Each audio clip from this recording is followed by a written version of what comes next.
আমরা আবার ওকে আশ্বাস দিতে যাচ্ছিলাম, সিঁড়ি থেকে মামির গলা কানে এলো। জয়ী পাঁচিলের ওধারে টুপ করে অদৃশ্য হয়ে গিয়েছে। আমরাও তাড়াতাড়ি এসে মাঝখানের বেঞ্চে বসে পড়লাম। কি রে, এতক্ষণ ধরে ডাকছে, তোরা স্নান খাওয়া করবি না? মেলা হচ্ছে তো। ও মামি, একটু বসো না গো, গল্প করি। এতক্ষণ গল্প বললাম তো, আর কি শুনবি? মামি একটু হেসে আমাদের পাশে এসে বসলেন। রোদে মামির সিথির দুপাশের একগোছা রূপলি সুতো ঝিকমিকিয়ে উঠল। ক্লান্ত দুচোখের কোণে বলি রেখা, অযত্নে খসখসে চামড়া। দিল্লিতে আমাদের বাড়িতে ঘুরতে আসা অপরূপ সুন্দরী মামিকে মনে পড়ে গেল আমার। কি সুন্দর গান গাইতেন। একটা গান করো না মামি, আমি দিদির কাঁধে মাথা রেখে বললাম। মামি হাসলেন। ঘরে ভেঙে পড়ে থাকা শিলুদাদার ফটোটার সঙ্গে সে হাসির আশ্চর্য মিল। তোদের শিলুদাদাও ছোটবেলায় খুব গান ভালোবাসত, জানিস? কত কিছু শিখত ছেলেটা।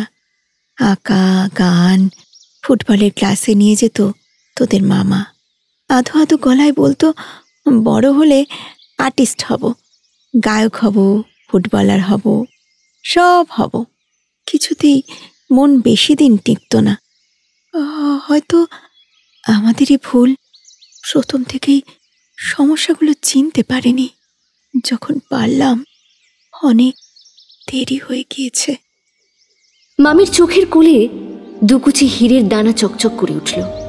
আমরা চুপ করে রইলাম। শিরশিরে হাওয়ায় মামির গতরাত্রের বাঁশি বিনুনির উড়োখুড়ো চুল উড়ে এসে মুখে পড়ছে। মামি খেয়ালও করছেন না। শেষে মামি সামলে নিয়ে চোখে আঁচল বুলিয়ে বললেন, মামার সঙ্গে মেলায় যাবি, সন্ধে করবি না কিন্তু। তোদের মামার খেয়াল পছন্দ কম, হয়তো মেলায় ঘুরতে ঘুরতে দেরি করে ফেলবে। হননের মেলায় কি পাওয়া যায় গো মামি? মা বলে ওখানে যারা স্টল দেয় তাদের অনেকেই নাকি সাধারণ মানুষ নয়। কথাটা কি সত্যি গো? জাদুর মেলা, লোকে তো তাই বলে। অদ্ভুত অদ্ভুত সব দোকান বসে। ভাগ্য গণনার দোকান, বিদঘুটে দেখতে মানুষের সার্কাস। তাদের কারো 3টে হাত, কারো 5টা চোখ। কেউ লোহার পাথর কামড়িয়ে খায়, জল খেয়ে ফু দিয়ে আগুন বের করে। একবার একটা মস্ত বড় কড়াই এনেছিল এক দোকানে। পুরো স্টলটায় শুধু ওই ঢাকনা দেওয়া বিশাল কড়াইটা ছাড়া আর কিছু নেই। নাম দিয়েছিল ভাগ্যের ফের। টিকিট কেটে নিজের নাম লিখে কড়াইতে ঢুকিয়ে দিতে হতো। তারপর দোকানদার একটা বড় লাঠি কড়াইয়ের আংটায় ঢুকিয়ে কড়াইটাকে পাই পাই করে কয়েক পাক ঘুরিয়ে বলতো ঢাকনার তলা দিয়ে হাত ঢুকিয়ে কাগজের টুকরোটা বের করে নিতে। হাত দিলে বোঝা যেত ভিতরে আরও অনেক কাগজের টুকরো আছে। তার মধ্যে থেকে একটা তুলে নিতে হতো। প্রতিবার দেখা যেত সেই নিজের নাম লেখা টিকিটে উঠেছে, কিন্তু তার তলায় খুদিয়ে খুদিয়ে অক্ষরে কি যেন একটা করে ভবিষ্যৎবাণী লিখে দিয়েছে। যতজন তুলেছিল তাদের সবারটাই ভুলই ছিল শুনেছি। ভালো মন্দ মিশিয়ে বলা থাকতো। খুব খারাপ বা ভীষণ ভালো কিছু, যার কপালে যেটা উঠবে। জানিস, সাহস করে টিকিট কাটাই আসল ব্যাপার ছিল। আরও কত আজব জিনিস। হনহনির মেলায় নাকি কখনো আগের কোনো স্টল দুবার বসেনি। প্রতিবার নতুন স্টল, নতুন নতুন লোক। এত জাদুবিদ্যার লোক আসেই বা কোথা থেকে কে জানে। সাধে কি হনহনির মেলার এত নাম ডাক? তুমি প্রতিবার যাও? আমি চোখ বড় বড় করে শুধিয়েছিলাম। উত্তেজনা হচ্ছিল। না, কয়েকবার গিয়েছি। সেই বিয়ে হয়ে প্রথমবার গেলাম তোদের মামার অফিসের বন্ধুদের সঙ্গে দল বেঁধে। শিলুদাদা তখন ছোট, একদম দুধের বাচ্চা। অশৈলী মেলা, অত ছোট বাচ্চা যদি ভয় টয় পায়। সেবার দেখেছিলাম এক স্টলে শুধু আশা বিক্রি হচ্ছিল। টিকিটও কাটতে হচ্ছিল না, শুধু একটা চিরকুটে মনের প্রার্থনা লিখে দিয়ে দিলেই হতো। কি বিক্রি হচ্ছিল? দিদিও কথাটা ধরতে পারিনি। দেখলাম বোকার মতো জিজ্ঞেস করেছে। আশা, আকাঙ্ক্ষাও বলতে পারিস। চিরকুট দিলে হাতের মুঠিতে কি একটা দিচ্ছিল। খুলে দেখলে কিচ্ছু না, ফক্কা। আমরা অবশ্য বিশ্বাস করিনি। ফেরার পথে সবাই খুব হাসাহাসি করছিল, মনে আছে। পয়সাও নেয়নি, জিনিসও দেয়নি। ঠকিয়েছে বলতে পারবি না। এত বড় ব্রহ্মাণ্ডের আমরা আর কতটুকুই বা জানি বল। কিছু নার মধ্যেও যে কত কিছু থাকে, কত সুখী ভবিষ্যতের আশ্বাস, কত ভয়ঙ্কর পরিণতির অভিশাপ। আমি আর দিদি চোখ চাওয়াচাওয়ি করলাম। মামি দূরের মাঠটার দিকে তাকিয়ে আছেন। দুপুরের রং বদলে আসছে, হাওয়ার জোর ধীরে ধীরে বাড়ছিল। ঠান্ডা হাওয়া, মামির কোনো ভ্রুক্ষেপ নেই। দমকা হাওয়ায় দড়িতে ঝোলানো জামা কাপড় বিপজ্জনকভাবে উঠছে। আচমকা একটা উটকো ঝাপটায় দড়ি থেকে ডুরের শাড়িটা লটকা খেতে খেতে উড়ে গিয়ে গলির ওপাশের বড় আম গাছের মগডালে জড়িয়ে গেল। মামি তখনও খেয়াল করল না। দিদি আমার কানে ফিস ফিস করে বলল, শাড়িটাকে দেখ বনু, মনে হচ্ছে না ওর ভেতরে একটা মানুষ ঢুকে বসে রয়েছে? দেখ। আমি তাকালাম। ঝোপসি পাতার আম গাছে অদ্ভুতভাবে জড়িয়ে রয়েছে শাড়িটা, এলিয়ে পড়ে নেই। এখান থেকে দেখলে সত্যিই মনে হচ্ছে ওর ভেতরে নিরেট কিছু একটা রয়েছে, মানুষের আকারের। শাড়ি মোড়া হয়ে আম গাছে পা ঝুলিয়ে বসে রয়েছে। আমি আমি অজান্তেই একটু কেঁপে উঠলাম। শীতে কিনা কি জানে। এবার নিচে চল, বেলা হলো। মামি কিছু দেখছেন বলে মনে হলো না। আমরাও গুটি গুটি পায়ে মামির পিছু পিছু ঘরে চলে এলাম। সেদিন আর বেরোনো হলো না। বিকেলটা মামির সঙ্গে লুডো খেলে গল্প করে কেটে গেল। সন্ধ্যাবেলা মামা ফিরে বললেন সকালে কি এক কাজে একবার অফিস যেতে হবে, ফিরেই মেলায় নিয়ে যাবেন। আমরা মুশড়ে পড়েছি দেখে বললেন, প্ল্যান্টে নতুন যন্ত্রপাতি বসছে, ইঞ্জিনিয়ারদের ছুটি দিয়েও দেয় না। যাকে তোরা চিন্তা করিস না, টুক করে একবার যাবো আর আসবো, দুপুরও হবে না। আমি ফেরার আগে না হয় তোরা একবার 4-5টা ঘুরে আয়। এই সেদিনের মতন দূরে যাস না কিন্তু, হ্যাঁ? কাছে পিঠে খোর। হ্যাঁ মামা। দুজনে একসঙ্গে বলে উঠেছিলাম। আহা, পারমিশন মিলেছে। শোয়ার আগে মামির কাছ থেকে একটা 2 ব্যাটারির টর্চ নিয়ে শুলাম। রাত্রে কিছু টেরও পাইনি। সারাদিন বাড়িতে বসে বসে একঘেয়েমির চোটেই বোধহয় এত ক্লান্ত হয়ে পড়েছিলাম। বালিশে মাথা দিতেই ঘুম চলে এলো।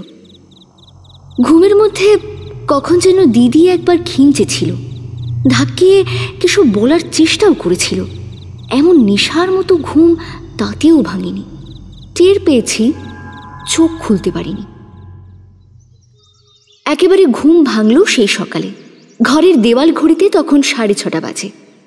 চোখ খুলেই দেখি দিদি গম্ভীর মুখে চেয়ারে বসে আছে। আমাকে উঠতে দেখে বলল, শিলু দাদা 2nd ইয়ারে পড়তো না রে? ঘরের ফটোটা দেখেছিলি? ছোটবেলার। বড়বেলার ফটো নেই কেন বলতো? আছে নিশ্চয়ই অ্যালবামে। এত রহস্যের কি আছে? ভালো দেখে ফটো সাজিয়ে রেখেছে। হয়তো মামা মামির ওই ফটোটা পছন্দ ছিল। কেমন হাসছিল দেখছিলি? নিষ্পাপ সরল হাসি। কত বয়স হবে ছবিটায়?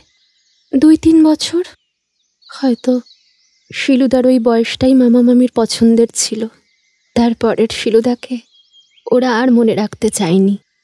কি সব আবল তাবল বুকিস সারাদিন, সব কিছুতেই রহস্য খুঁজে পাস তুই। দেখেছিস? দিদি আঙুল দিয়ে তাকের দিকে দেখালো। শিলু দাদার ছবি, নতুন আনকোড়া ফ্রেম। ফ্রেমের ভেতর থেকে 2-3 বছর বয়সী শিলু দাদা হাসছে। ছবিটা কখন নিঃশব্দে মেরামত করে ঘরে রেখে যাওয়া হয়েছে। আমার ভারী অপরাধ বোধ হলো। ফ্রেম ভেঙে আমাদেরই উচিত ছিল মামা মামিকে বলা। কি ভাবলেন ওরা কে জানে। ধুর, এটা অন্য ছবি। ফ্রেম ভেঙেছিল, কিন্তু ছবিটা বদলালো কেন? আর বদলালোই বা যদি, বড় বয়সের ছবি নয় কেন? জানি না। কালকে রাত্রে কিছু গন্ডগোলও তো হয়নি। এত ভাবার কিছু নেই। দুপুরে মামা ফিরবে, তার আগে কোথায় যাবি ঝটপট চ। কে বলল কিছু হয়নি? আমার কিন্তু খুব অদ্ভুত লাগছে। অনেক কিছু বোঝা যাচ্ছে না। তবে চিন্তা নেই, ঢ্যাঙা সন্ধিমানের সঙ্গে একজনের দেখা হচ্ছেই। দিদি হিসাবে ওইটা আমার পবিত্র কর্তব্যই ধরব। দোষ বলেই হাসি চাপতে চাপতে ব্রাশ করতে চলে গেলাম। স্কুলবাড়ির চত্বরে যখন পৌঁছালাম, মেঘলা দিদিদের দলবল তখনও এসে পৌঁছয়নি। সবে 8:30 বাজে। আমরা তাড়াহুড়ো করে খেয়েই বেরিয়ে পড়েছি। আজকে আমি সাইকেল চালাচ্ছি, দিদি শুধু পেছনে বসে তাড়া দিয়ে যাচ্ছিল। স্কুলবাড়ির কাছে এসেই লাফিয়ে নেমে পড়ে দিদি বলল, ওই ঝোপের পেছনে সাইকেলটা শুইয়ে রেখে চটপট পা চালা। বলেই খরগোশের মতো দুধ দাঁড়িয়ে স্কুলের ভাঙা পাঁচিলটার দিকে চলে গেল। আমিও কোনো রকমের সাইকেল ছুঁড়ে মেরে ওর পেছন পেছনে ছুটে গেলাম। স্কুল বিল্ডিংটা খুব ছোট নয়, 4 তলা। চারিদিকের পাঁচিল জায়গায় জায়গায় একদম ভেঙে পড়েছে। দুপাশে থাম দেওয়া লোহার গেটটাও অক্ষত নেই। গেটে মস্ত জং ধরা তালা ঝোলানো থাকলেও নিচে একটা চৌকো মতো ছোট গেট বেঁকে অর্ধেক ঝুলছে। ধাক্কা দিতেই হাঁ হয়ে খুলে গেল। আমরা গুঁড়ি মেরে ভেতরে ঢুকলাম। বেশ বড় আয়তাকার উঠোন।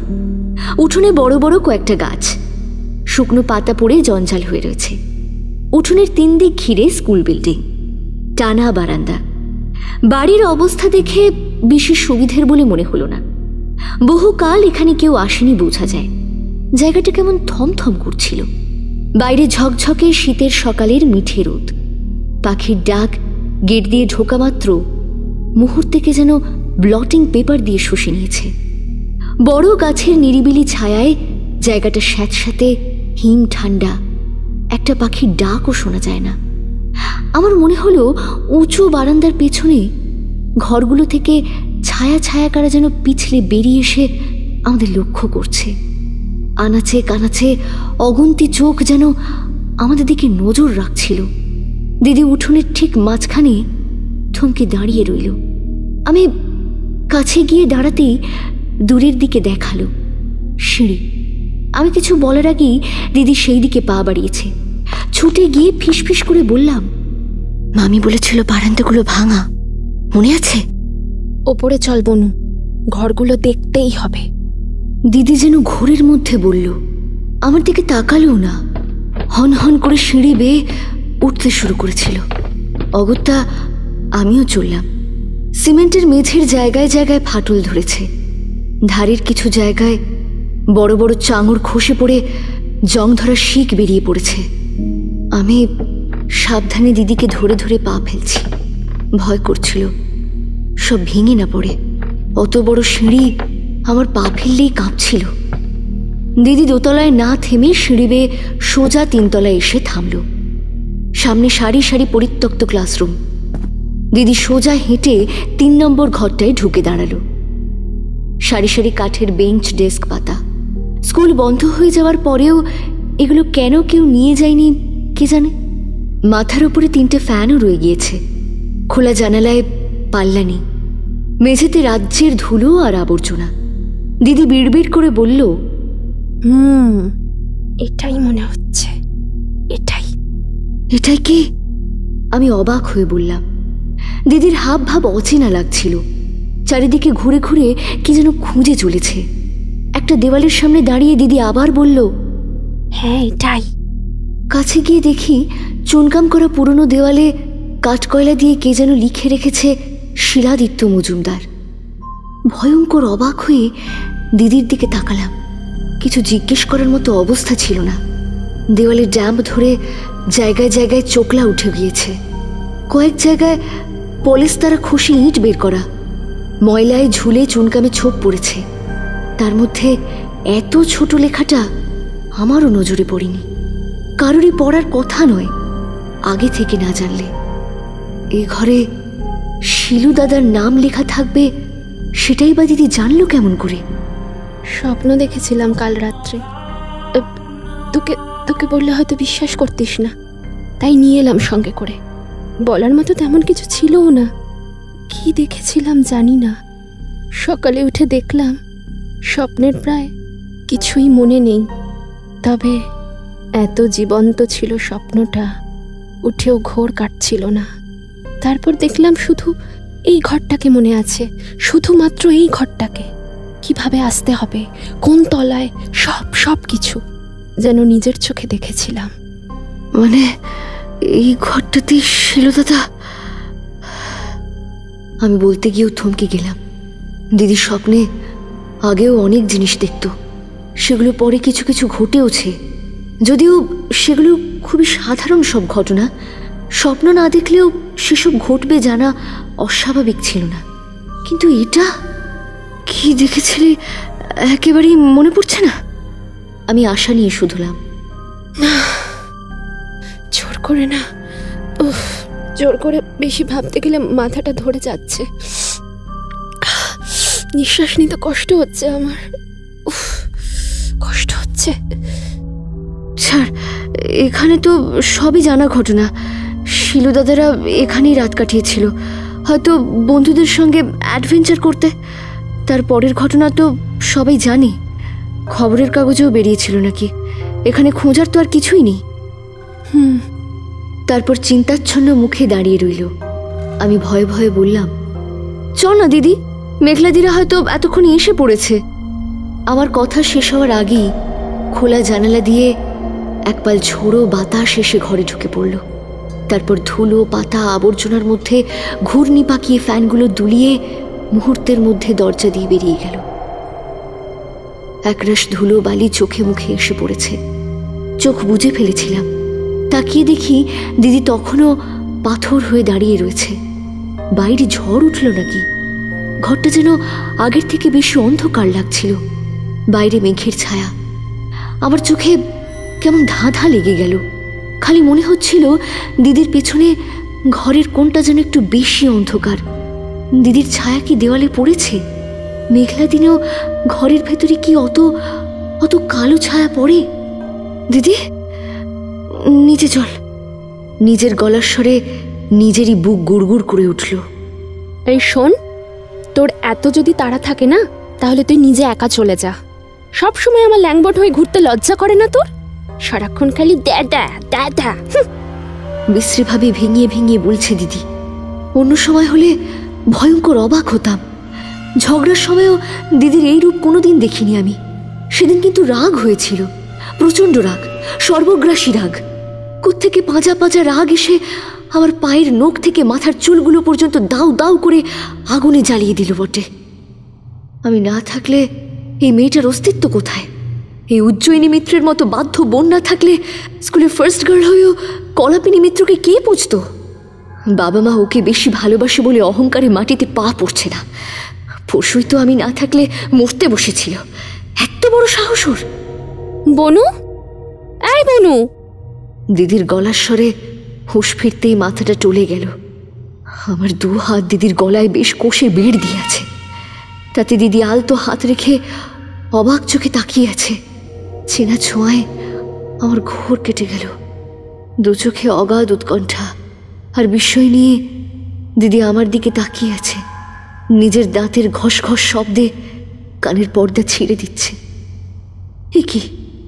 আমি আমি কি রে বনু, তোর শরীর খারাপ লাগছে না কি রে? এই! দিদি আমার কপালে হাত দিয়ে ব্যাকুল স্বরে বলল। টের পেলাম আমার জামা ঘামে ভিজে গিয়েছে, কপাল বেয়ে ঘাম নামছে। না তো, কোনো রকমে বলেছি। ক্লান্তিতে পা ভেঙে আসছিল। নিচে যাবি বললি, আমি এগিয়ে গেলাম, দেখি এইভাবে দাঁড়িয়ে রয়েছিস। তোকে ডাকতেই হুট করে আমার গলা। নামি চল, জায়গাটা সত্যিই ভালো না। কপাল টিপে ধরে মাথা নিচু করে দিদির পেছন পেছন ঘরের বাইরে এসে ভয় পেয়ে গেলাম। দিদি কোথায়? এই তো আমার সামনে সামনে হাঁটছিল। খোয়া ওঠা মেঝেতে ওর জুতো দেখতে দেখতে হাঁটছিলাম আমি। ঘরের বাইরে বেরিয়ে সব ভোঁ ভা। দুদিকে এত বড় বারান্দা শুনশান। নিচে নামার সিঁড়ি এখান থেকে বেশ খানিকটা দূরে। আমি ছুটে সিঁড়ির মাথায় গিয়ে উঁকি দিলাম। কই, কেউ নেই তো। দিদি, দিদি! আমি গলা ছেড়ে চিৎকার করছিলাম। খোলা বারান্দায় হু হু করে হাওয়া দিচ্ছে। হাওয়াটা বেজায় ঠান্ডা। বনু, বনু! কোন ঘর থেকে শব্দটা এলো? আমি কাঁপতে কাঁপতে বারান্দার এদিক ওদিক ছুটাছুটি করছি। একটা ঘরেরও দরজা খোলা নেই। ঘর থেকে ঘর খুঁজে বেড়াচ্ছিলাম। দিদি! বনু, তুই কোথায়? বনু! দিদি দোতলায়। দোতলায় যাওয়ার সিঁড়িটা কোথায় গেল? আমি আমি বারান্দায় পাগলের মতো এক প্রান্ত থেকে আরেক প্রান্ত ছুটে চলেছিলাম। দুই পাশে নীরের দেওয়ালে গিয়ে বারান্দায় শেষ হয়েছে। বনু! বারান্দা থেকে ঝুঁকে পড়লাম। ওই তো নিচে উঠোন, ঠিক মাঝখানে দিদি দাঁড়িয়ে আছে, আমাকে হাত নেড়ে নামতে বলছে। এই তো এখান থেকে সরাসরি দিদির কাছে যাওয়া যাবে। সিঁড়ি খুঁজছি কেন? আমি বারান্দার কার্নিশের ওপাশে এক পা ঝোলালাম। আমার দু কাঁধে পেছন থেকে কে যেন শক্ত করে ধরল, তারপর আলতো টান মেরে কার্নিশ থেকে সরিয়ে আনলো। পেছন ফিরে প্রথমে সন্ধিমানকে চিনতে পারিনি। যখন আস্তে করে আমার হাতে হাত ধরে সিঁড়ি বেয়ে দোতলা, একতলা, তারপর উঠোনে নিয়ে এলো, আমি শুধু যন্ত্রের মতো ওর সঙ্গে সঙ্গে হাঁটছিলাম। উঠোনে দিদির সঙ্গে দলবল শুদ্ধ সবাই দাঁড়িয়েছিল। দিদি আমাকে দেখতে পেয়ে ছুটে এসে জড়িয়ে ধরল, প্রায় কেঁদে ফেলে আর কি। খালি বলছে, তোকে তোকে কখন থেকে ডাকছি, ঘর থেকে বেরিয়ে কোথায় গেলি তুই? কখন থেকে ডাকছি তোকে। স্কুল গেটের বাইরের চত্বরে কিছুক্ষণ বসে ধাতস্থ হচ্ছিলাম। ততক্ষণে সবাই তুই তোকারিতে এসে পড়েছে। মেঘলাদি বলল, তোদের সাহস আছে, ওই স্কুল বাড়ি যে কোনো দিন ভেঙে পড়তে পারে। ভেঙে দেওয়াও হতো। বাবা বলে নাকি পাওয়ার প্ল্যান্টের কোনো এক আজব ফিতের ফাঁসে আটকে রয়ে গিয়েছে। নতুন স্কুল বিল্ডিংয়ের নকশা স্যাংশন না হলে পুরনো ভাঙা যাবে না। এদিকে নতুন স্কুল কেনই বা বানাবে বল? এখানে আর কটা ছেলে মেয়ে থাকে?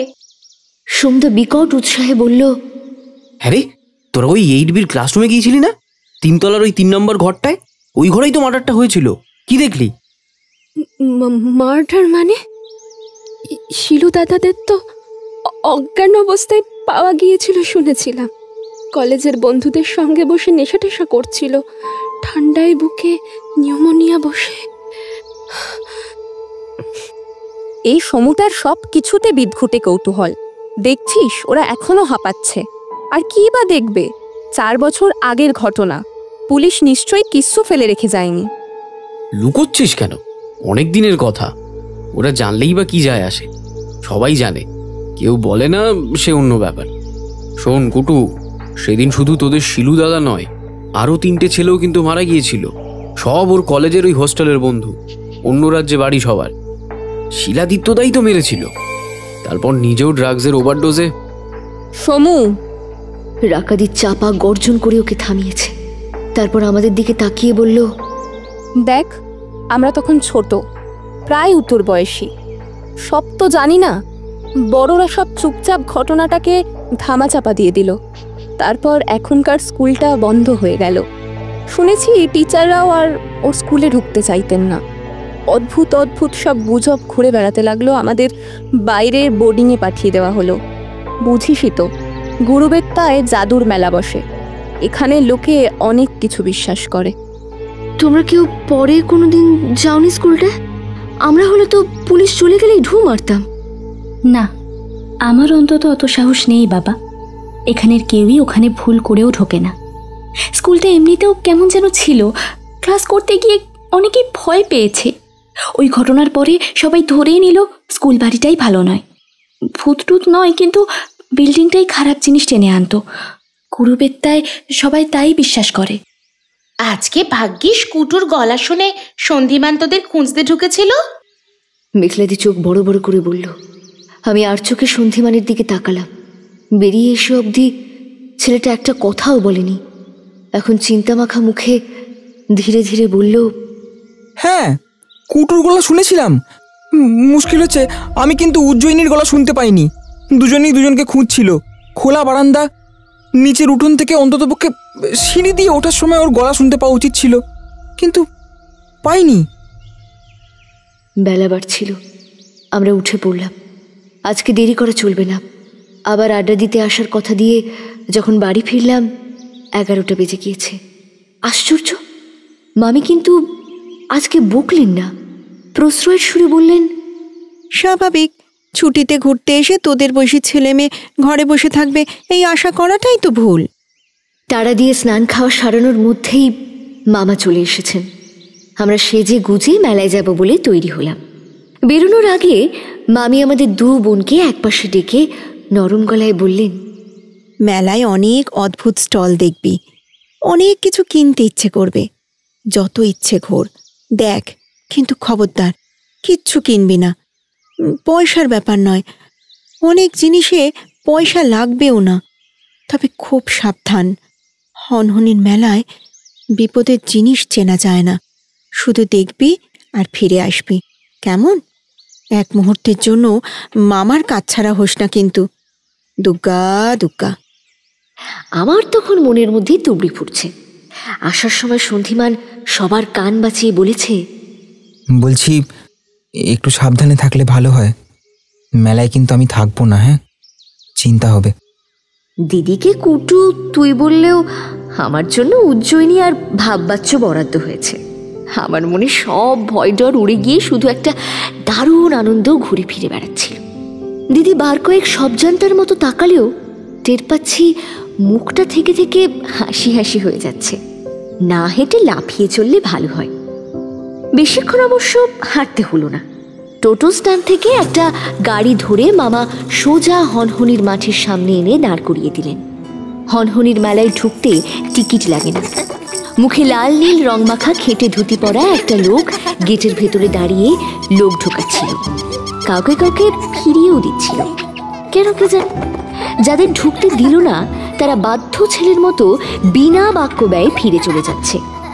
দিদি আমাকে খোঁচা মেরে ফিসফিস করে বলল, কি অদ্ভুত দেখ, লোকটা কেমন সাধারণ জামা কাপড় পরে আছে, এদিকে মুখে কেমন বিদঘুটে রং মাখা। আসল চেহারা দেখ, একটুও বোঝারও পায়নি, বিচ্ছিরি। মামা বোধহয় শুনতে পেয়েছিলেন, পিছিয়ে এসে বললেন, এই মেলার সবই অদ্ভুত। এখনই দেখেছিস কি জানিস, মেলার আয়োজকদের না কেউ চেনে না। প্রতি 1 বছর অন্তর টাউনশিপ কর্তৃপক্ষের কাছে বেনামা পোস্ট অফিসের ছাপবিহীন চিঠি যায় মেলার মাঠের অনুমতি চেয়ে। ওই আর্জি খারিজ করে এমন বুকের পাটা কারও নেই। একবার এক কাউন্সিলর বাগড়া দিয়েছিল, 3 মাসের মধ্যে সপরিবারে অপঘাতে সব শেষ। দেখবি কোনো দোকানদারের মুখ চিনতে পারবি না। সবার মুখে নানা রকমের ছোপ ছোপ রং মাখা, মাথায় পরচুলা, কেউ বেশি একটা কথাও বলে না। এদের মধ্যে কত লোক হয়তো গুরুবেত্তাতেই আমাদের আশপাশে থাকে, অথচ তাদের চেনা যায় না। কেউ খুব একটা চেনার চেষ্টাও করে না। কি থেকে কোন বিপদ আসে বলা যায় না তো। মেলায় কিন্তু প্রচুর টাকা ঢালা হয়, দেখলেই বুঝতে পারবি। গান, আলোর ব্যবস্থা সব আছে। তারপর ধর খাবারের স্টল, পানীয় জল, বাথরুম, কোনো কিছুরই অভাব নেই। অথচ খুব সাংঘাতিক টাকা পয়সার যে বিকিকিনি হয় এমনটাও কিন্তু নয়। স্টলগুলোকে দেখ, ছোট্ট টাউনশিপের মেলায় এসব কিন্তু সহজে সম্ভব নয়। সত্যি আমরা স্টলগুলোকে দেখছিলাম। হনহনির মেলা পুরো দস্তুর বসে গিয়েছে। পাঁচিলের ধার ঘিরে সারি সারি দোকান। মেলার মাঠেও খোপ খোপ করে দোকান বসেছে, ভেতর দিয়ে যাওয়া আসার পথ। স্টলের কাপড়গুলো নজর কাড়ার মতো রঙিন। ওই দুপুরবেলাতেও ঝকমকে আলো জ্বলছে, গাক গাক করে লাউড স্পিকারে গান চলছে। সেই একটা গানও আগে কখনো শুনিনি। গেটের সামনে থেকে একটা বাচ্চা ছেলে আমাদের হাতে একটা কাগজ ধরিয়ে দিল, মেলার ম্যাপ। দেখে শুনে মেলাটাকে বেশ বড় বলেই মনে হলো। একদিনে সব স্টল ঘুরে দেখা সম্ভব হবে না। মামা হাঁটতে হাঁটতে বললেন, আগে এখানে বিশাল ধু ধু মাঠ ছিল। লোকে নাকি একটানা হনহনিয়ে না হাঁটলে তার এধার থেকে ওধারে যেতে পারতো না। এখানেই ঘুরে পথ হারিয়ে ফেলতো। মানুষটাকে আর পাওয়া যেত না। সেই থেকে নাম হনহনির মাঠ। গেটের কাছে একদম প্রথম স্টলটার ওপরে বড় বড় করে লেখা হুকন আপ্তের সেলুন। ভেতরে দিব্যি একটা আয়নার সামনে উঁচু গদি মোড়া চেয়ার। সামনের চৌকিতে গামছা, চিরুনি, খুর কাঁচি আর কয়েকটা বড় ছোট প্লাস্টিকের বোতল কিসব যেন রাখা। মুখে মাথায় হলুদ কমলা রং মাখা দোকানদারের নিজের মাথায় এক গাছিও চুল নেই। এক হাতে হুঁকো নিয়ে গুড়ুক গুড়ুক করে টান দিতে দিতে চেয়ারে বসা কদম ছাট খদ্দেরের চুল আঁচড়াচ্ছে।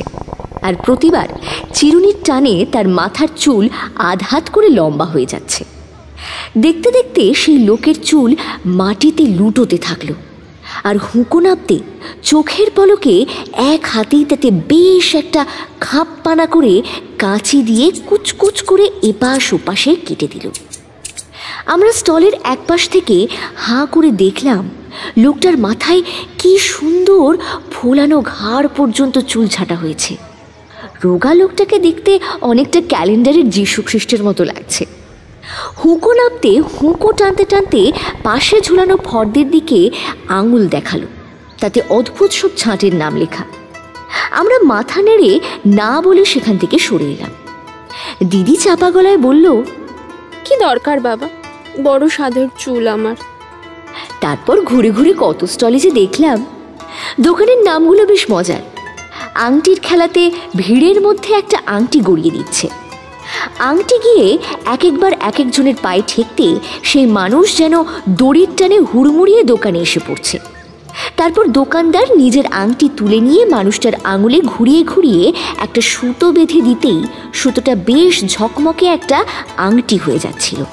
অবাক কাণ্ড, এসবই চোখের সামনে দেখা।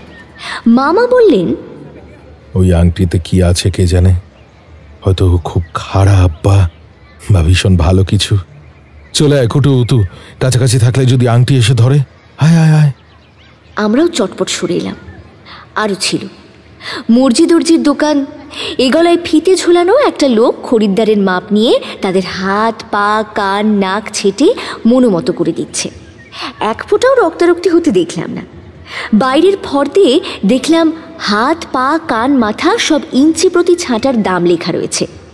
মূল্য সব স্বর্ণমুদ্রায়। ভিড়ও হয়েছে ভালো।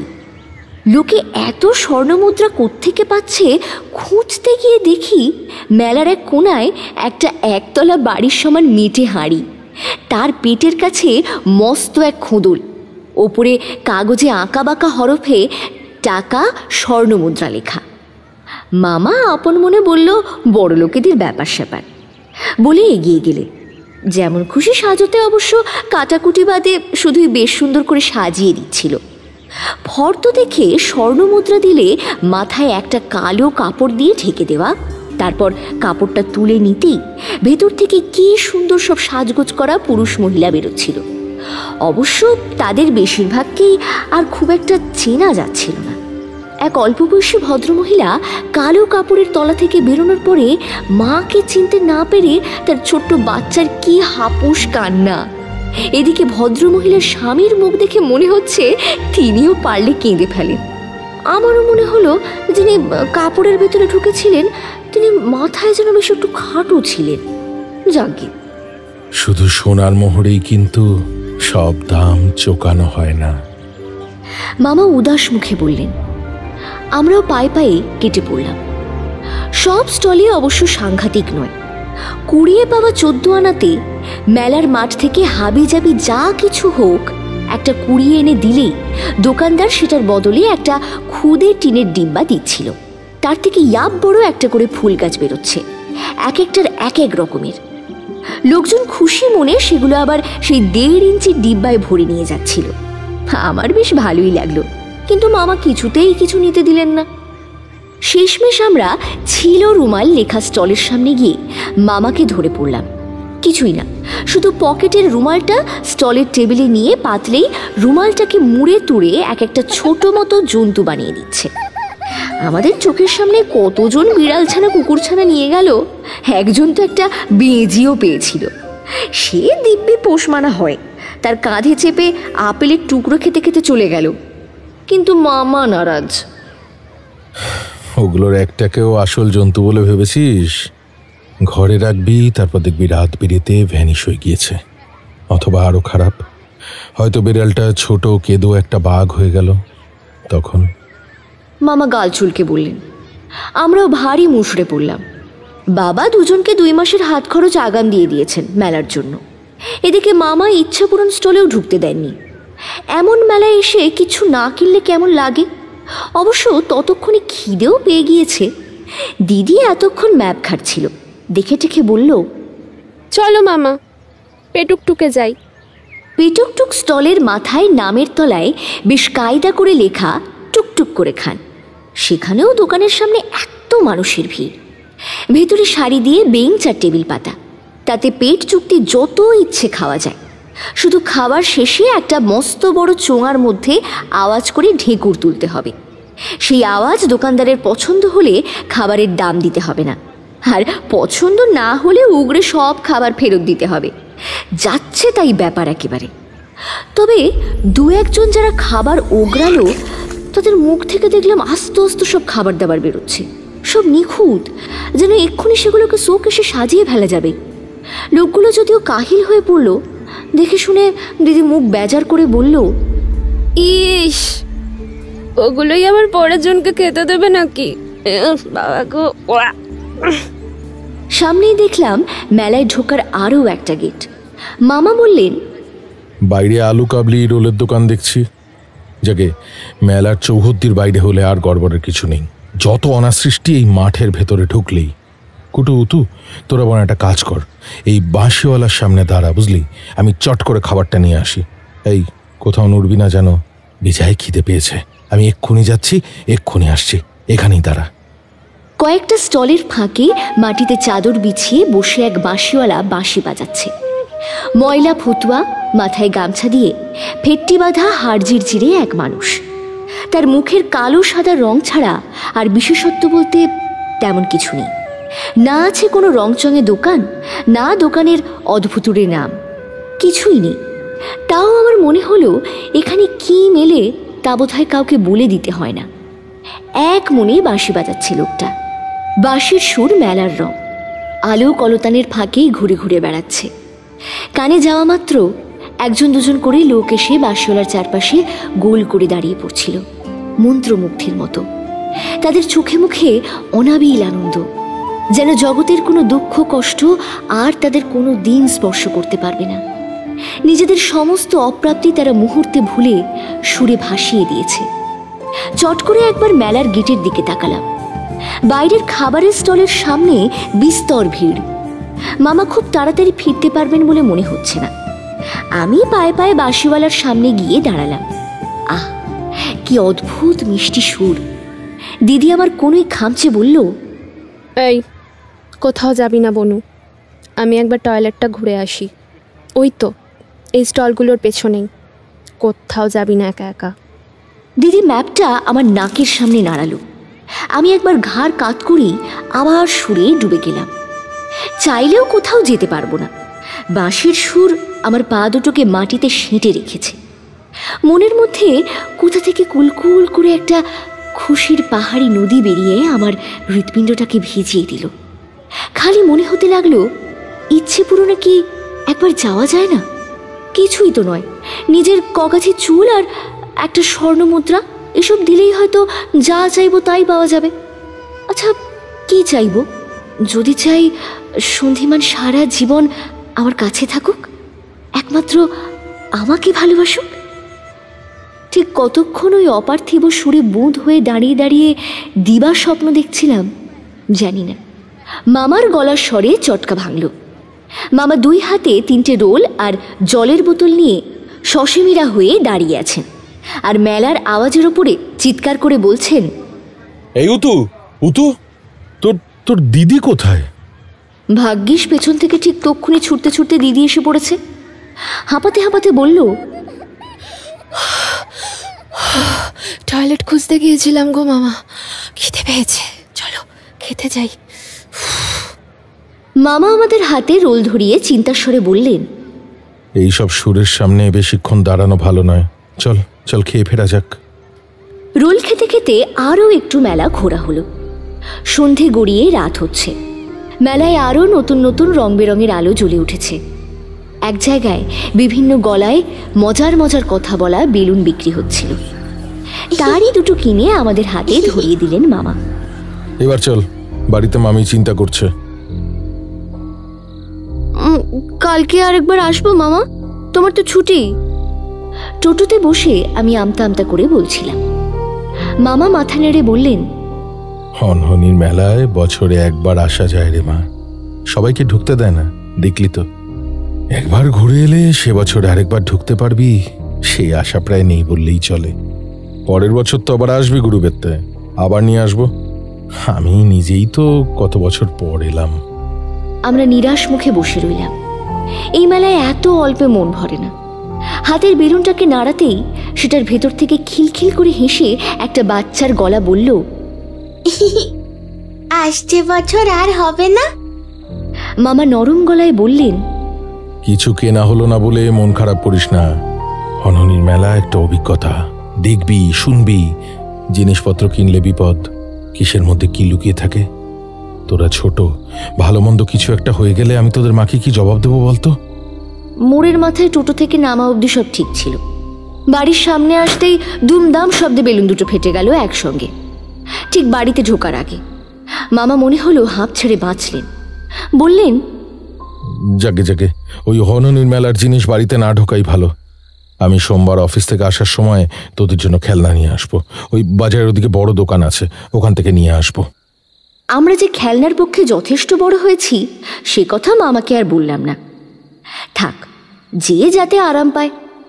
মামি অবশ্য মেলায় আমরা কেউ কিচ্ছু কিনিনি শুনেই ভয়ানক খুশি হয়ে গেলেন।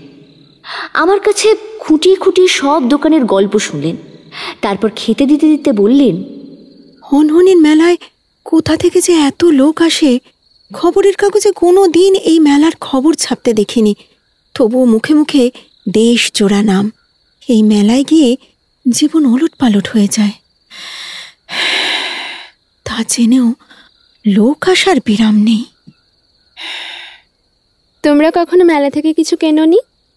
দিদি হালকাভাবে জিজ্ঞেস করতেই স্পষ্ট দেখলাম মামির মুখে কিসের একটা ছায়া খেলেই চট করে মিলিয়ে গেল।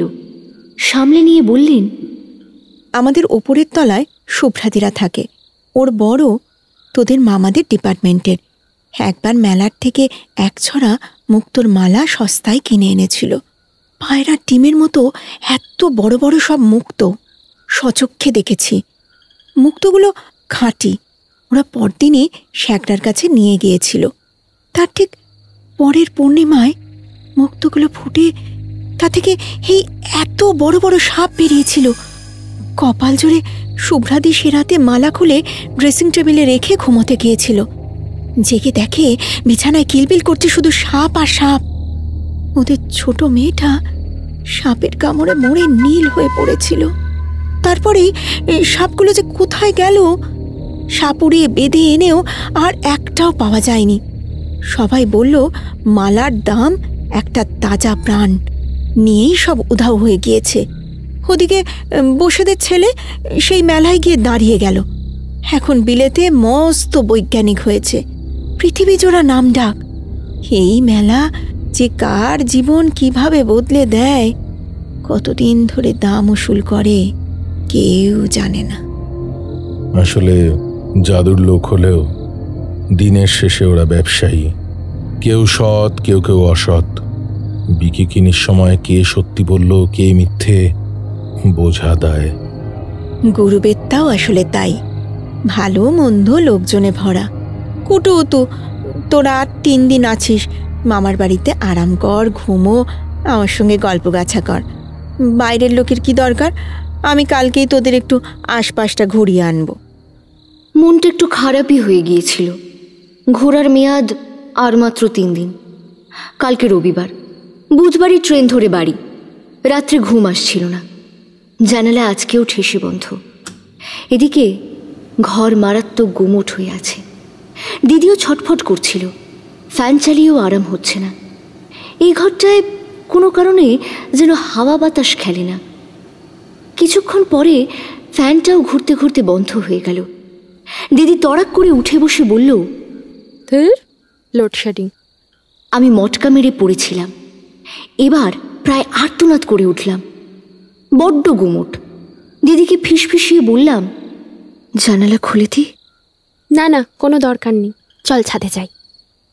ঘরের মধ্যে ছাই ছাই অন্ধকার। দেওয়াল ঘড়ির কাঁটা আবছা হয়ে রাত 1:30 দেখাচ্ছে। আমরা পাকা হাতের বিড়ালের মতো নিঃশব্দে ঘরের ছিটকিনি খুললাম।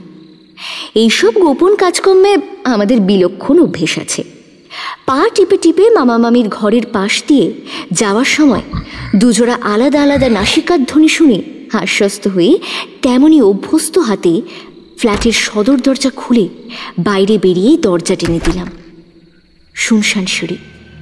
সিঁড়ির মাথায় বড় জানালা, তা দিয়ে রাতের আলো ঢুকছে। অন্ধকারে চোখ শুয়ে এসে মোটামুটি স্পষ্টই দেখা যাচ্ছিল। কোয়ার্টারে আর কেউ জেগে আছে বলে মনে হলো না। আমরা নিঃসাড়ে সিঁড়ি বেয়ে ছাদের দরজার কাছে এলাম। ছিটকিনি আর খিল খোলার সময়ে বিন্দুমাত্র শব্দ হলো না। দরজাটা হাট করে খুলে দিতেই ধবধবে সাদা ছাদ ভরা চাঁদের আলোয় ভেসে যাচ্ছে। ঝিরিঝিরি হাওয়া দিচ্ছে। আমরা ছাদে এসে বুক ভরে শ্বাস নিলাম। চারিদিকে কালো কালো গাছের মাথায় চাঁদের আলো পড়ে চকচক করছে। আম গাছের মাথা থেকে কেউ শাড়িটা তুলে নিয়ে গেছে। হাওয়ায় গাছের পাতা নড়ার শব্দ ছাড়া আর কোথাও কোনো আওয়াজ নেই। দিদি আমাকে আঙুল দিয়ে পাশের ছাদের দিকে কি একটা দেখালো। বুকটা ছ্যাত করে উঠেছিল। চমকে ঘুরে দেখি সন্ধিমান পাশের ছাদের পাঁচিল ধরে দাঁড়িয়ে আছে। দিদি আবার চুপ করে থাকার ইশারা করে সেদিকে এগিয়ে গেল। তারপর ওর দিকে একটা ঢিল না কি যেন ছুঁড়ল। আমিও পিছু পিছু গিয়েছি। সন্ধিমান হাসছে। চাঁদের আলোয় ওর গজদার দুটোকে কি মিষ্টি লাগছিল। মেলায় গিয়েছিলাম। সব ঠিক আছে? মনে হচ্ছে আপাতত ফার্স্ট ক্লাস। দুজনের চোখে চোখে কি একটা কথা হলো যেন। আমি তল পেলাম না। রাগ করে বললাম, তোরা কথা বল, আমি বরং যাই, ঘুম পেয়েছে। দিদি খপ করে আমার হাত ধরে ফেলেছে। সন্ধিমানের মুখ দেখে মনে হচ্ছিল বেচারা প্রচণ্ড ঘেঁটে গিয়েছে। অপ্রস্তুত হেসে বলল, কুটু, তোর বোনটা তো ঘুমোয় কেন রে? গুরুবেত্তা এসে ঘুমিয়ে কাটানোর থেকে। দুঃখের আর কিছু হয় না। আমি কথাটা শেষ করে আর চোখে চাইলাম। সন্ধিমানের মুখটা কেমন গম্ভীর হয়ে গিয়েছে। বিপজ্জনকও হতে পারে কিন্তু। ও কেমন থেমে থেমে বলল, পায়ে ব্যথা করছে, আমি ওই বেঞ্চিটায় গিয়ে বসছি, তোরা কথা বল। বলতে বলতে দিদি আমার হাতে আলতো চাপ দিয়ে ছাদের মাঝখানের দিকে চলে গেল। আমি ভয়ানক অপ্রস্তুত হয়ে দাঁড়িয়ে রইলাম। কি বলবো? দিদিটা এমন আতান্তরে ফেলে না। নীল জামাটা খুব সুন্দর ছিল। অত বড় রোলটা কেউ 3 মিনিটে গবগবিয়ে শেষ করতে পারে? আমি ঘড়ি দেখেছিলাম, পাক্কা 3 মিনিট। তুমি মেলায় গিয়েছিলে? কই দেখলাম না তো। সব কিছু দেখা যায় না উজ্জয়িনী। তোমার জ্যাকেট, হুডি, স্কার্ফ ধরনের কিছু নেই? নিদিন পক্ষে একটা ওড়না বা চাদর প্লিজ। এই কদিন ওগুলো পরে বেরিও। ঠান্ডা হাওয়াটা না। কোথায় ঠান্ডা? গরমে সিদ্ধ হয়ে যাচ্ছি। তোমাদের এদিকে একেবারেই ঠান্ডা পড়ে না জানলে সোয়েটারগুলো আনতাম না। উজ্জয়িনী, ঠান্ডা আছে। হনহনির মেলা শুরুর দিন থেকে জাঁকিয়ে ঠান্ডা পড়বেই, এটাই নিয়ম। খবরে বলেছে আজকে তাপমাত্রা 10 ডিগ্রি। আমি চারিদিকে তাকালাম। হাওয়া যা দিচ্ছে তাকে বড় জোর শিরশিরে বলা চলে।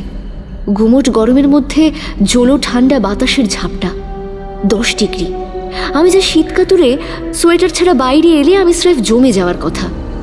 তোমার শীত করছে না এটা ভালো কথা নয়। তোমাদের কোয়ার্টারটাই একমাত্র গুমোট হয়ে আছে। আশেপাশে কিন্তু এরকম নয়। গুরুবেত্তায় শীত এসে গিয়েছে উজ্জয়িনী। কোনো কারণে তোমার মামা বাড়িতেই আসেনি। চাঁদের আলো ধোয়া সাদা ঝকঝকে ছাদে দাঁড়িয়ে সে কথা শুনে আমার গা শিউরে উঠল। প্রথম আর চাঁদ। আচ্ছা, কালকে তোমার বাবা এসে তোমাদের নিয়ে যেতে পারবেন না? তোমাদের এখানে আর থাকা বোধহয় ভালো নয়। আর 3 দিনই তো আছি। এরপর আর কবে গুরুবেত্তায় আসা হবে কে জানে। তোমরাও তো সবাই কোথায় কোথায় কলেজে চলে যাবে। সাহস করে বলেই ফেললাম। দিদি পাশে এসে দাঁড়িয়েছে। হাতের ছোঁয়ায় বুঝতে পারছি নিচে যাওয়ার সময় হয়েছে। দেখা তো হবেই। দেখো, হয়তো তোমাদের বাড়ির কাছেই কোনো কলেজে ভর্তি হয়ে গেলাম। দিদির কথা শুনো, বুঝলে? ঠান্ডা হাওয়া লাগিও না। আমরা ছাদ পেরিয়ে দরজার কাছে আসার সময়ও ছেলেটা ঠায় দাঁড়িয়েছিল। দরজা বন্ধ করে আবার পা টিপে টিপে নামতে নামতে দিদি বলল, ঠিক দেরি হয়ে গেল রে। ঘরে ঢোকার আগেই মামা মামি উঠে পড়বে। অনেক দেরি হয়ে গেল। তুই কি করে জানলি? আর সন্ধিমান ছাদেই থাকবে সেটাই ভাব। এখন নয়, ঝামেলা হয়ে যাবে পরে। দিদি হাত ধরে টান মেরে তরতর করে নামতে লাগলো।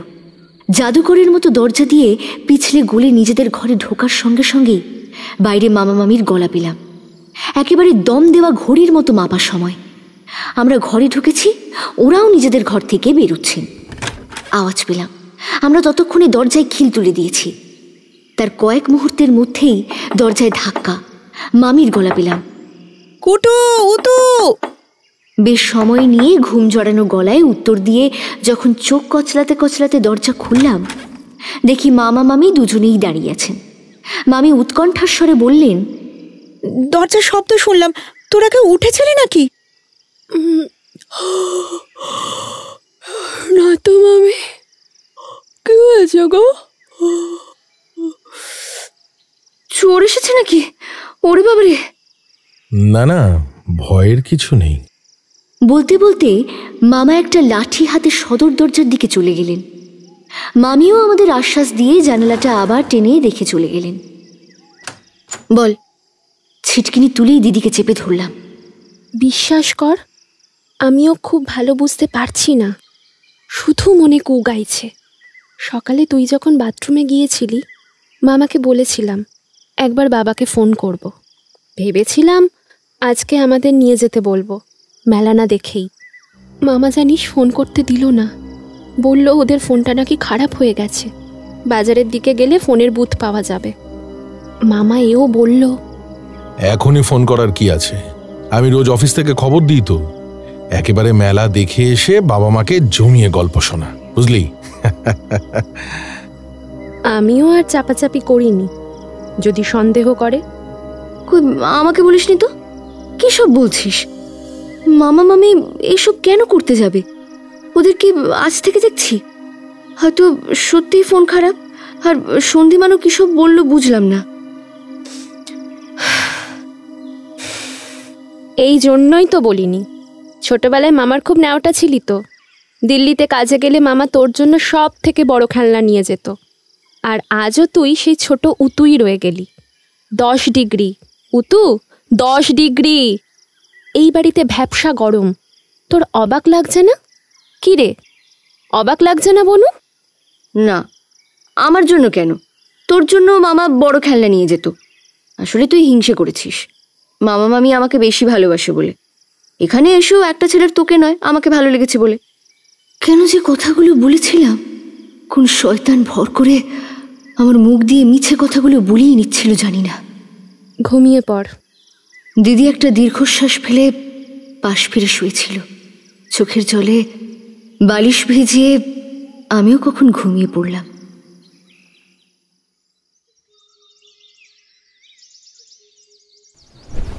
সকালে উঠে দেখি পাশে দিদি নেই। কালকের কথাগুলোর জন্য মরমে মরে যাচ্ছিলাম। ধর্মরিয়ে উঠতে গিয়ে টলে পড়ে গেলাম।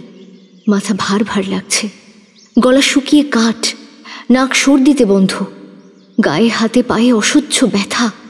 চোখ বুজে পড়ে রয়েছি। মাথায় কে যেন কনকনে ঠান্ডা হাত রাখল। মামির গলা পেলাম, উতু, উঠে পড়েছিস? কুটু মামার সঙ্গে বাজারে গেল, তুই ঘুমোচ্ছিস দেখে আর ওঠায়নি। চোখ খুলতে পারছিলাম না, ক্লান্তিতে কখন ঘুমিয়ে পড়েছি।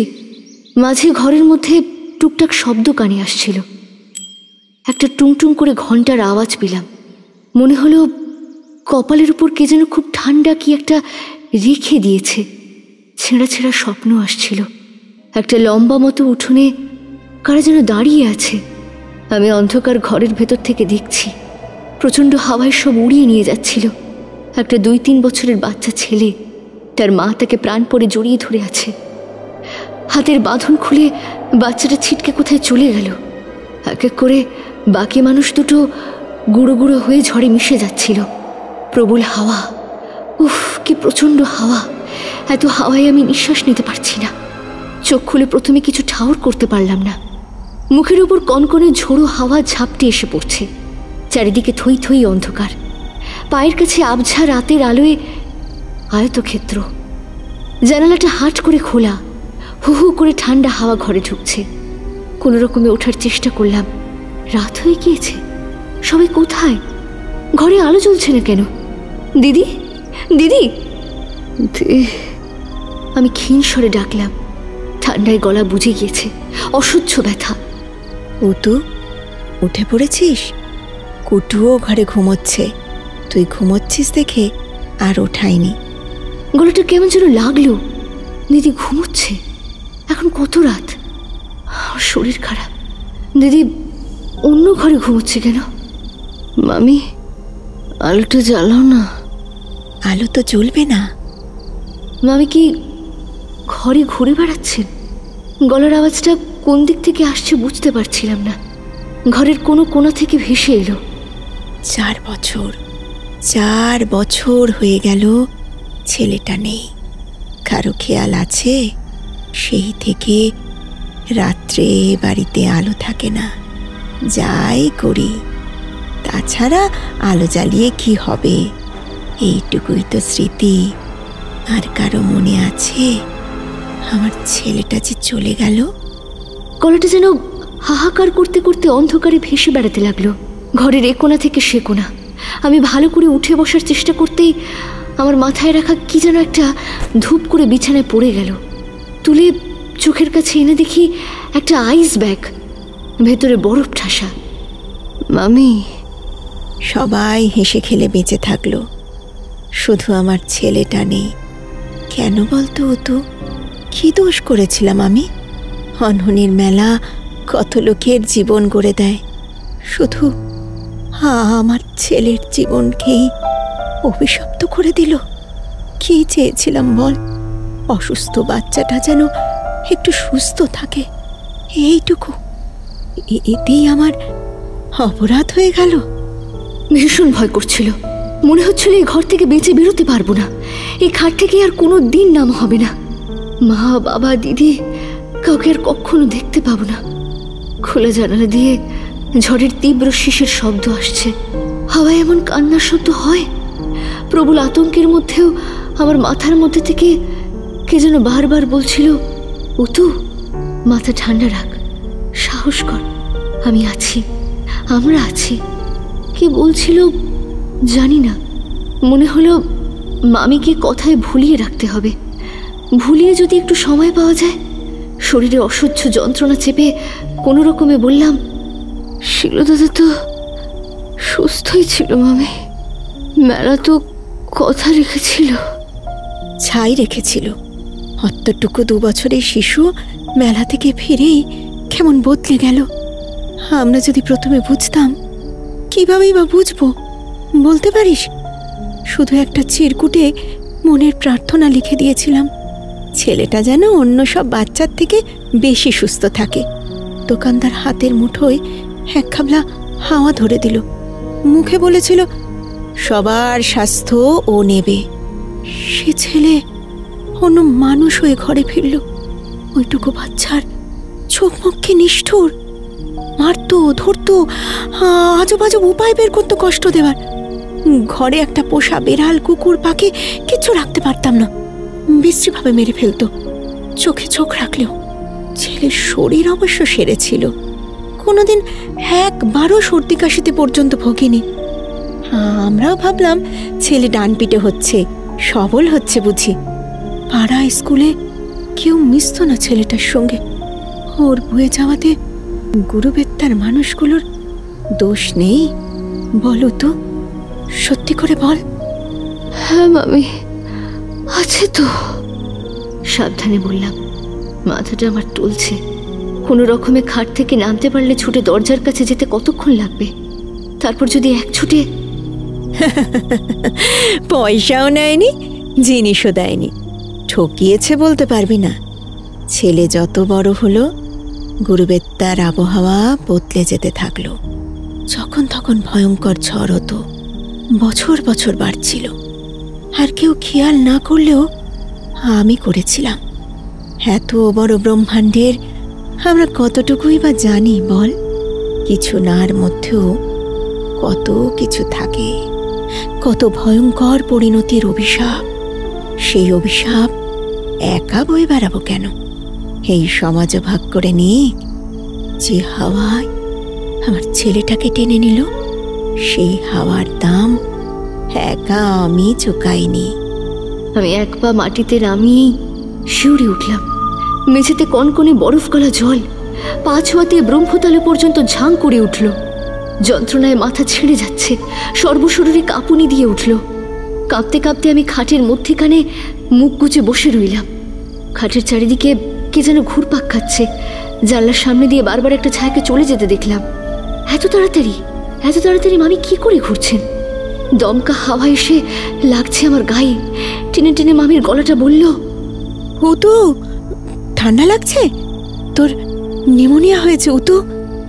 আজ দ্বিতীয়া, তুই দ্বিতীয় সন্তান। কেমন মজা! এবছর তুই মরবি, ঠিক যেমন আমার ছেলেটা পুড়ে পুড়ে মরেছিল। তিলে তিলে একটা মানুষও সাহায্য করেনি। কেন মামি? তুমি তো আমাকে কত ভালোবাসো। শিলু দাদাকে তো আমি কিছু করিনি। কেউ কিচ্ছু করেনি, একটা মানুষও জানে না।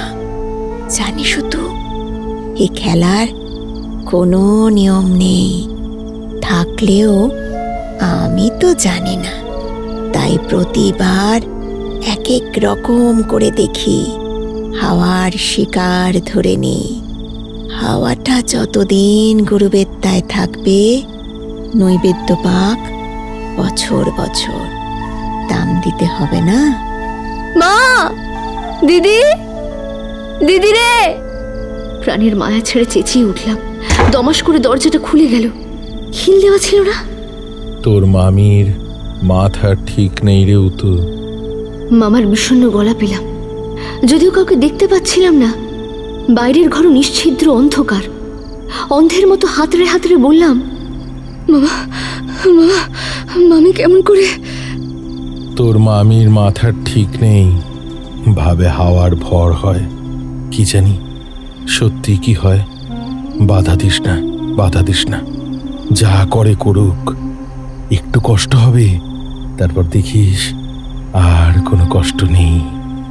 মামার দিদি কোথায়? আমি মার কাছে যাব, বাবা আসবে। আমার কিছু হলে তোমাদের পুলিশে ধরবে। কেউ কিছু জানবে না রে মা, জানলেই বা কি। গুরুবেত্তায় ফি বছর নিউমোনিয়ায় ছেলে মেয়ে মরে, কথা না শুনে অসুখে পড়লে তোর মামা মামি কি করতে পারে বলতো? হ্যাঁ, এক রাত্রের অসুখে ভুগে আমাদের কাঁদিয়ে চলে যাবি, একটা খবর দেওয়ার সময়টুকু দিবি না। তোর বাবা মা কদিন কাঁদবে, তারপর ঠিক ভুলে যাবে। একজন তো রইল কুটু, আমাদের যে আর কেউ ছিল না রে।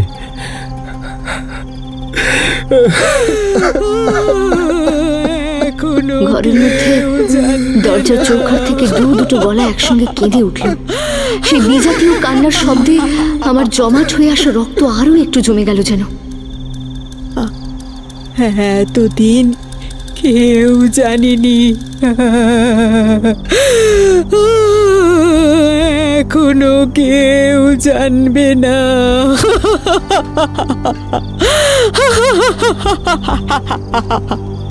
মামির গলা কাঁদতে কাঁদতেই খিলখিল করে হেসে উঠল। আমি খাটে শুয়ে চোখ বুঝে ঠক ঠক করে কাঁপছিলাম। হাওয়ার জোর বাড়ছে, আমি আর নিঃশ্বাস নিতে পারছি না। দিদি! আমার ঠোঁটের কানাবে শব্দটা গড়িয়ে পড়ে অন্ধকারের সমুদ্রে টুপ করে ডুবে গেল।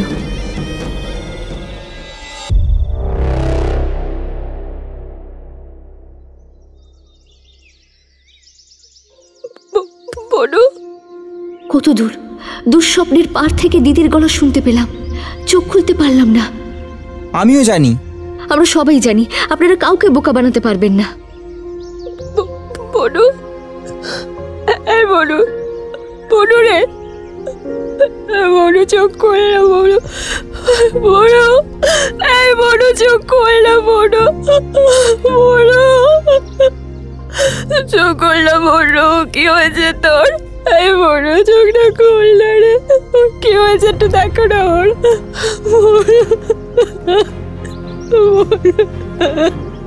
রেসপন্ড করছে না তো, ওকে এক্ষুনি হাসপাতালে নিতে হবে। যখন চোখ খুললাম, ফটফটে সাদা আলোয় চোখ ধাঁধিয়ে গেল। আপনিই চোখ বুঝে ফেলেছি। কারা যেন ঝাঁপিয়ে আমার চারপাশে এসে গাদাগাদি করে দাঁড়ালো। অতি কষ্টে চোখ খুলে বাবা মায়ের মুখ দুটো আমার উপরে ঝুঁকে থাকতে দেখেই নিশ্চিন্তে আবার তলিয়ে গেলাম। পরে শুনেছিলাম সব। আমার জ্বর সেরে পুরোপুরি জ্ঞান ফিরতে ফিরতে 3 দিন লেগেছিল। যখন চোখ খুলে শুকনো গলায় দিদিকে ডাকলাম, সন্ধিমান, মেঘলাদি, সোমদা, জয়ী, রাকাদিরা ঘরের আনাচ কানাচ থেকে ছুটে এসেছে। হাসপাতালের সাদা ঘর। দিদি আমার বেডের পাশ থেকে আমাকে স্যালাইনের নলটল শুদ্ধ জড়িয়ে ধরল। ওর চোখের তলায় অত কালি আগে কখনো দেখিনি। এত প্রশ্ন ছিল, কিছুই জিজ্ঞেস করতে পারিনি। দিদি আমার কানে ফিস ফিস করে বলল, হনহনির মেলা খারাপ লোকেদের খারাপ আর ভালো লোকেদের ভালো করে, বুঝলি রে বোকারাম। বলতে বলতে দিদির গলার স্বর অল্প ভেঙে গিয়েছিল। কোথায় শুভ্রা জেঠিমার বাচ্চা মেয়েটা? শুভ্রা জেঠিমার বাচ্চা মেয়ে এখন বিদেশে মস্ত ফিজিসিস্ট। মরবে কেন বালাই ষাট? কুটুর কাছে সব শুনেছি, ওসব কিছু ঘটেই নি রে। মামি মিথ্যে বলেছিলেন উজ্জয়িনী, হয়তো নিজের ছেলের সঙ্গে তুলনা করতেন। ঈর্ষা। শরীর কেমন আছে তোমার? ভালো। তোমরা জানলে কেমন করে? অত রাত্রে সবাই ও বাড়িতে ঢুকলেই বা কি করে? সদর দরজার ছিটকিনি খুলে রেখেছিলাম, মামা মামি ভাগ্যিস খেয়াল করেনি। তখন ওরা তোকে নিয়ে খুব ব্যস্ত, ভেবেছে আমি দুধের মধ্যে ঘুমের ওষুধটা টের পাইনি।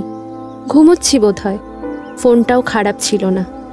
ওতেই তো পরে বাবা মাকে খবরটা দিলাম। কিছু বুঝতে পারছি না। ইচ্ছে পূরণ। মেলায় খোপা করে নিয়েছিলাম, বাড়ি এসেও কেউ টের পায়নি। মিথ্যে আমিও বলেছিলাম রে বনু। স্বপ্নটা আমার আগা আগোড়া মনে ছিল, সব দেখেছিলাম ছেঁড়া ছেঁড়া। তারপর মেলায় আরও দেখলাম, সেই স্বপ্নে সব স্পষ্ট, কি কি ঘটবে, ঘটতে চলেছে। ইচ্ছে পূরণ? আমাকে না নিয়ে একা গেলি? কি যে বলিস তুই! স্বর্ণ মুদ্রা না আরো কিছু। 1 টাকা ঢুকিয়ে দিলেই হাঁড়ি থেকে টুপুস করে 1 স্বর্ণ মুদ্রা পড়ছিল। সেটা আর 1 গোছা চুল দিয়ে চাইলাম। কি চাইলি? চেয়েছিলাম তো আমার বনুর যেন কোনো ক্ষতি না হয়, যেন আমি আগলে দাঁড়াতে পারি। দোকানদার আমার হাত একটা মাটির সরায় রাখলো। তারপর সব স্পষ্ট দেখতে পেলাম। আমাকে ওষুধ দিয়ে ঘুম পাড়ানো, তোকে ঠান্ডায় জমিয়ে, বাড়ি ফিরেই একটা কাগজে সব লিখে দলা পাকিয়ে ছাদে গিয়ে সন্ধিমানকে দিয়ে এলাম। তোর সামনেই, তুই টেরও পাসনি। বোকা মেয়ে, রাগ করেছিলি মনে আছে? ভাগ্যিস সেদিন কুটু স্কুল বাড়িতে সন্ধিমানকে কিছুটা বলে রেখেছিল। তোকে খুঁজতে যাওয়ার আগে আমরা তখনই প্ল্যান করে নিলাম, কুটু একা পারবে না। রাত্রে সন্ধিমান আমাদের বাড়িতে চলে এলো শুধু তোদের সঙ্গে দেখা করবে বলে। পরদিন সকালে মেঘলা, রাকা ওরাও চলে এলো। কুটু চিঠিতে লিখেছিল, জানলা দিয়ে টর্চের আলো দেখলেই যেন আমরা সবাই ওই বাড়িতে চলে আসি, দরজাও খুলে রাখবে। আমাদের ঘরের পাশেই তো তোদের মামা মামির ঘর। আমরা তো জানলা খুলে ঠায় বসে অপেক্ষা করছিলাম। তোরা না এলে আমি একা কিছুই করতে পারতাম না রে। মামা মামি অবশ্য এত লোকজন দেখে আর বাধা দেয়নি, কিরকম নির্জীব হয়ে গিয়েছিল। এদিকে বনুর জ্ঞান নেই। ওই বাড়ি থেকে ওকে বের করে নিয়ে আসাটাই একটা মস্ত বড় কাজ। শেষে সন্ধিমান ওকে কোলে তুলে তোদের বাড়িতে না নিয়ে এলে। আমাদের ঢ্যাঙা ভদ্রলোক অবশ্য ওই মস্ত কাজটা করে হেব্বি আনন্দ পেয়েছে, না রে সন্ধি? রাকাদি বলতেই সবাই হো হো করে হেসে উঠল। আমিও কান টান লাল করে সন্ধিমানের দিকে তাকিয়ে দেখি বেচারা লজ্জায় একদম টমেটোর মতো লাল হয়ে গিয়েছে। প্রতিবাদ করে বলল, সমুর বাবা, মানে কাকাবাবু তক্ষুনি গাড়ি করে হাসপাতালে না নিয়ে এলে না আরও বিপদ হতো। তাও তোদের তেমন কিছু জানানো হয়নি। তোদের মামা মামি ঘর ফেলে যেতে চাইছেন না, এটাই বলা হলো। ওরাও মোটামুটি বিশ্বাস করে নিলেন। শিলাদিত্যদা মারা যাওয়ার পরে তো আর প্রতিবেশীদের সঙ্গে তেমন মিশতেন না ওরা, তাই খুব একটা অবিশ্বাসও করেনি কেউ। মামা মামির কি হলো? সবাই চুপচাপ মুখ চাওয়াচাবি করলো। তারপর দিদি আমার চোখের দিকে স্থির হয়ে তাকিয়ে বলল, মা বাবা সোজা হসপিটালে এসেছিল পরদিন একদম ভোরবেলায়। তখনই শুনলাম ওদের দুজনের বডি পাওয়া গিয়েছে ঘরের মধ্যে, সুসাইড। হসপিটালে সবাই বলাবলি করছিল দুজনেই ছেলে মারা যাবার পরে ভেঙে পড়েছিল।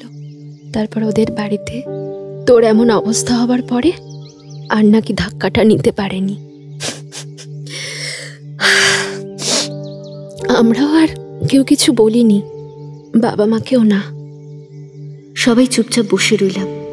বাবা মা ডাক্তারের সঙ্গে দেখা করে ফিরে এসে মেঘলা দিদিদের ছুটি দিল।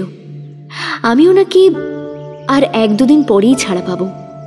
সবার কান বাঁচিয়ে দিদি বলল, জানিস বনু, তোকে নিয়ে আসছি যখন মামা মামি ওই খোলা জানালার সামনে দাঁড়িয়েছিল, ওই দৃশ্যটা না আমি জীবনেও ভুলবো না রে। যেন দুটো ভেঙে গুঁড়ো গুঁড়ো হয়ে যাওয়া মানুষ হাওয়ায় উড়ে যাচ্ছে। মামি শুধু আমার দিকে তাকিয়ে বলল, বোনের জন্য কত বড় দাম দিলি কুটু। ওই শেষ কথা। তারপরেই দুজনে মুখ ফিরিয়ে জানলার বাইরে তাকিয়ে রইল। মেঘলা, আমি আর ফিরে তাকাইনি, জানো, ওইদিকে আর ফিরে তাকাইনি। শুধু সোনার মোহরে সব দাম চোকানো হয় না, শুধু ওইটুকুই তো দিসনি। আর কি দিয়েছিস দিদি, বল বল। তোর বোকা, তোকে অত ভাবতে হবে না, ঝটপট সেরে ওঠ দেখি, বোকা মেয়ে। আমি সেরে উঠেছিলাম, দিদি সারেনি। অমন শক্ত ধাতের মানুষ দিদি।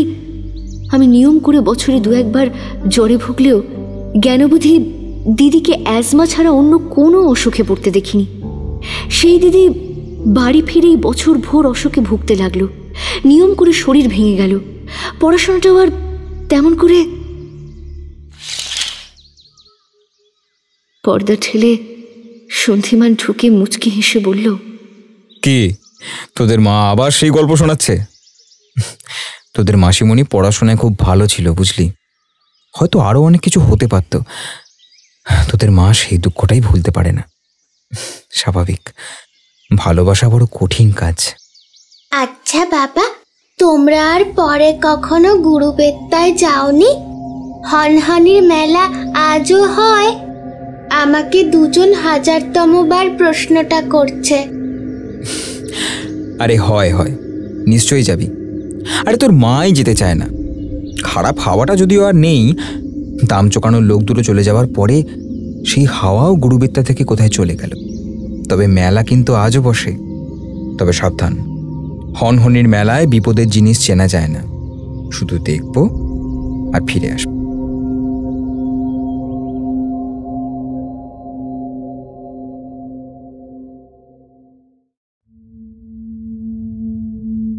শুনলেন গল্প হনহনি সেই মেলাটা। গল্প পাঠে ছিল অধ্যায়। অন্যান্য চরিত্রে উতু অধ্যায়, কুটু ও উতুর সন্তানের ভূমিকায় অস্মিতা, মেজ মামা অভিষেক, মেজ মামি সঞ্চিতা, সন্ধিমান অর্কপ্রভ, জয়ী ও উতুর সন্তানের ভূমিকায় বর্ণালী, সোম লিও, রাকা শ্রেয়া, পিয়ালি বর্ণিশা, ডাক্তার কুন্তল, মেঘলা ও জনৈক মহিলার ভূমিকায় মৌটুসী। নির্দেশনা টিম বিভা ক্যাফে, প্রযোজনা বিভা পাবলিকেশন। আমাদের গল্পগুলো আপনার কেমন লাগছে জানাতে ভুলবেন না। আমাদের কমেন্ট বক্সে কমেন্ট করুন। ভালো লাগলে লাইক, শেয়ার এবং অবশ্যই সাবস্ক্রাইব করুন। আর পেয়ে যান আমাদের সমস্ত গল্পের আপডেট সববার আগে। শুনতে থাকুন বিভা ক্যাফে, গল্প শোনার সঠিক ঠিকানা।